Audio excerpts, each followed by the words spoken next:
What's the super glue in your marriage?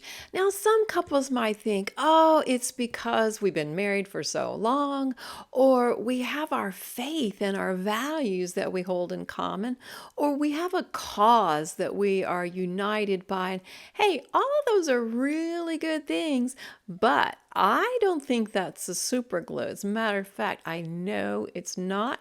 I'm going to tell you exactly what it is because you need to know. And when you do, you're going to absolutely celebrate it. On this video, we're talking about the glue that holds your marriage together.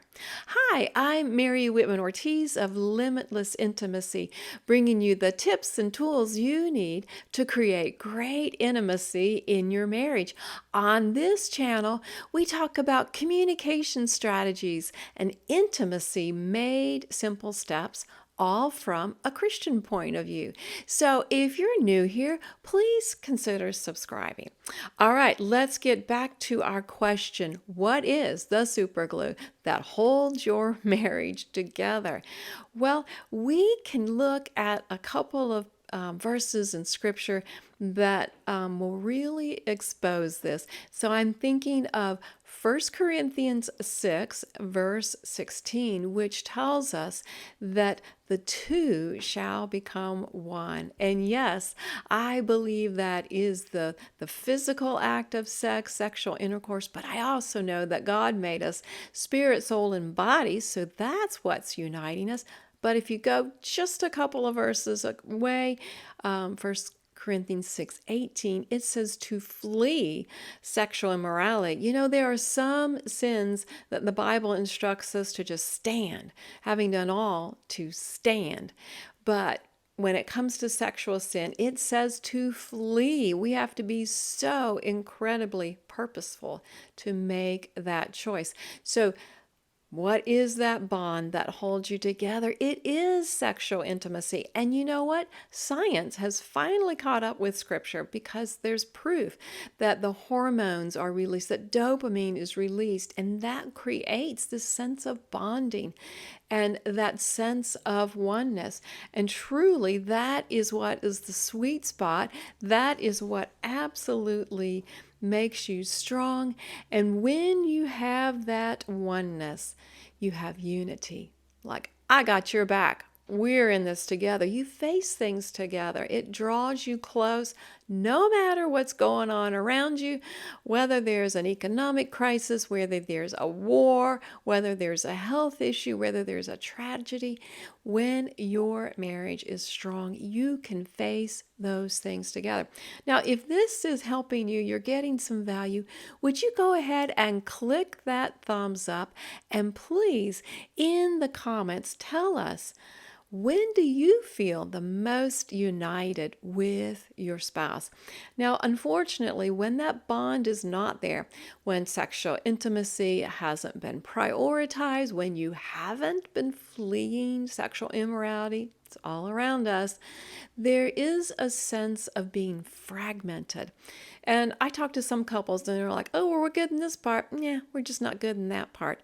That's being fragmented. You are weakening your bond if that is the kind of existence that you are allowing. And yes, I do say allowing. If you're aware of it at all, if you know you have weaknesses and you're not addressing them, it's on you, because you don't have to go through any of these things alone. Thank God there's so much information that you can get help with. There are professionals that can help you walk things out. You don't have to stay fragmented. You can learn how to build bonds, how to be closer. You don't want to be on opposing sides. You don't want sex to become transactional.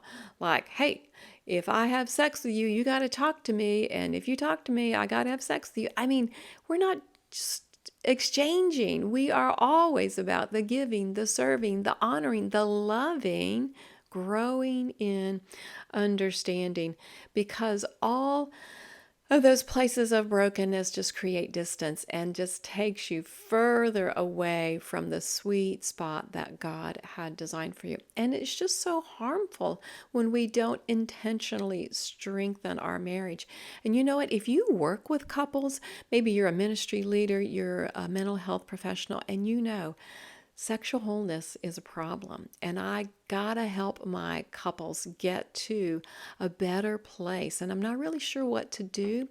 Well, I have a sexual wholeness training. I unpack this going back to the history of sexual trends.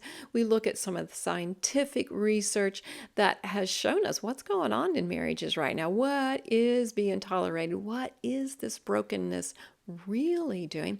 I have all kinds of practical tips that I give to couples. I mean, there is a wealth of information. You can be trained. Now, actually, the the last training for 23 is November 17th and 18th. So if you've missed that, then you can get on the wait list for trainings, the sexual wholeness training in 2024.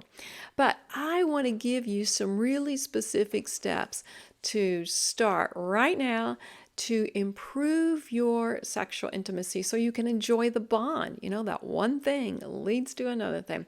So here are your steps for emotional and sexual intimacy.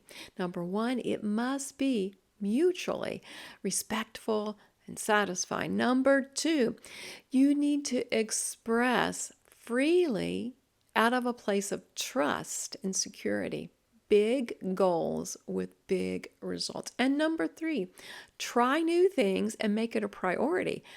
That has all kinds of meanings. Yes, try new things sexually. You keep it alive that way. That openness that you have will spill over in all of your communication. But make sexual intimacy a priority. Don't be too busy for it. You're missing out. You are weakening your bond if you think that, don't really need it anymore, because you do in so many ways. So please just remember, God's design for sexual wholeness in marriage is to build emotional connection that spills over into this incredible, fulfilling sexual intimacy.